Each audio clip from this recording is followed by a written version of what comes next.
Over the holidays, I watched a movie with my wife called Bumblebee. Maybe you've seen it. It's part of the Transformers series. And in the movie Bumblebee, he comes to Earth as he's evacuating this war zone and comes to establish a new place. But during the first battle on Earth against the enemy, he tried to escape. The enemy rips his voice out, literally just sticks a sword in right into his throat, pulls his voice box out because he won't answer the question the enemy wants answered. This leaves him speechless, literally speechless. Welcome to Leading Leaders Podcast, 5-minute videos, 5 days a week. I'm Loren Norris with Leading Leaders Podcast, and I know that there are times in our lives when we are speechless. I mean, just dumbfounded at what we've just seen. We've all had that moment in our life where we feel like that can't be really happening. We just kind of stumble back for a moment when we think, did that really just happen? The first time I experienced injustice like that, Tommy Wilson and I were on a bike ride, and for whatever reason we had decided to walk for a bit. He had a 10-speed, and we rolled up in front of this guy's house. He was a bully from the school. We knew who he was, but he was just throwing an axe at a tree when we came by. We started talking, and a few minutes later, he literally just took the axe and chopped Tommy's tire in half. And I remember the sense of injustice that just flooded over me in that moment, and I thought, did that really just happen? I mean, did he really just, for absolutely no reason, and with no expectation of recompense, just chop Tommy's tire in half? And he did. And it, to this day, almost 40 years later, still baffles my mind that someone would have no recollection, no concern whatsoever for what might happen to him as a result of his wrongdoing. Just the brazenness to do what he wants to do and expect that no one will say anything. Well, aside from what I just told you, nobody's ever said anything to the kid about that, to the best of my knowledge. We never told his parents about it. Tommy and I went and found another tire and fixed his bike, but we never really told anybody about it. The kid never got in any trouble about it. He just went on doing what he did. And I have to wonder, with that sense of social justice or lack thereof, did our silence cause greater harm in somebody else's life?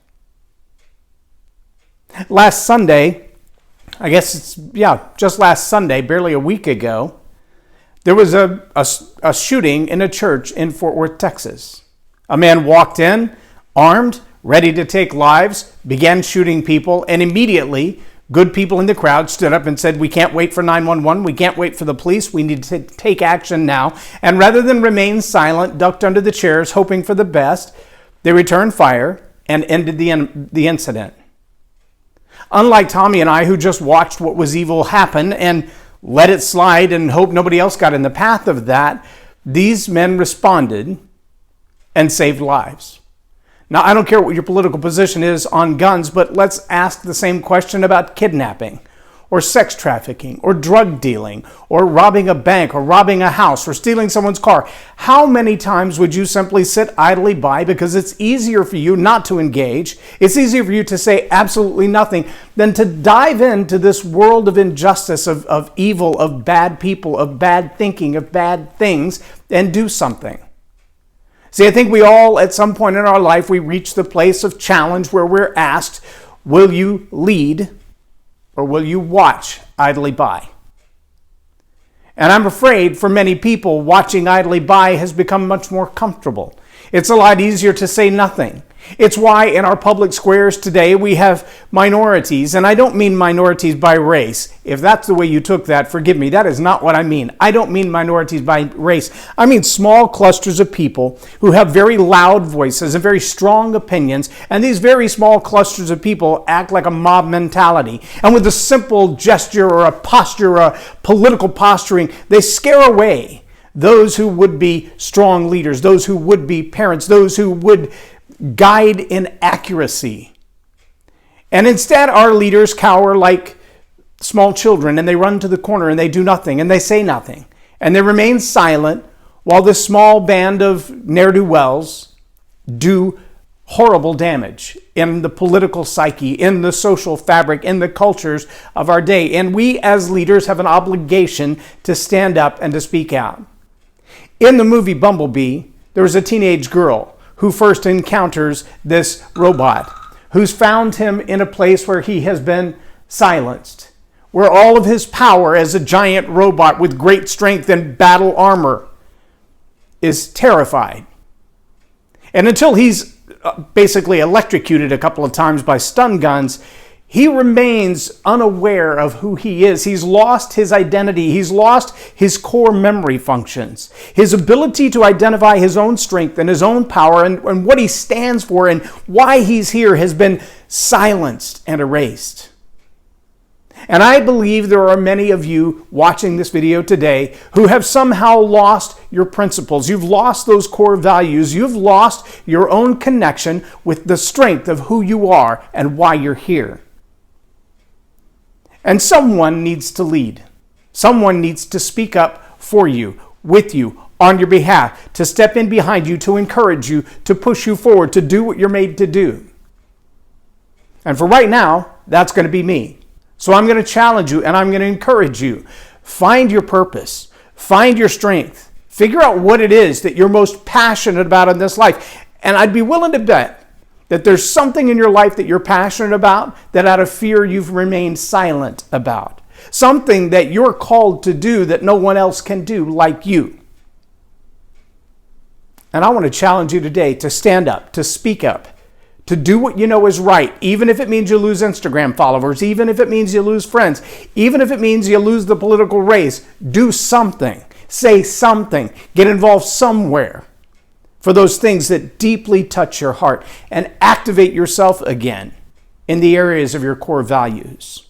There's nothing required for evil men to prevail, except that good men do nothing. Go ahead, look it up. It's been attributed to everyone from Burke to John F. Kennedy. I believe it originally came from Dante's Inferno when he said something like, "The darkest places in all of hell will be reserved for those who in times of great evil remain silent."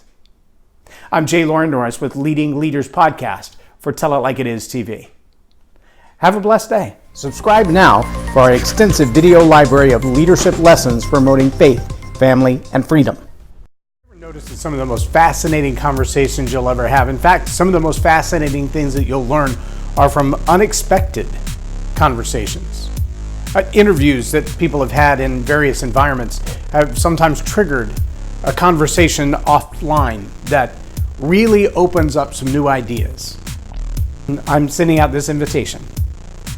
Anybody who watches Leading Leaders Podcast, who either is or knows someone who is a leader in their own right, who's making an impact and adding value to people, I would love to have an opportunity just to chat with you about the possibility.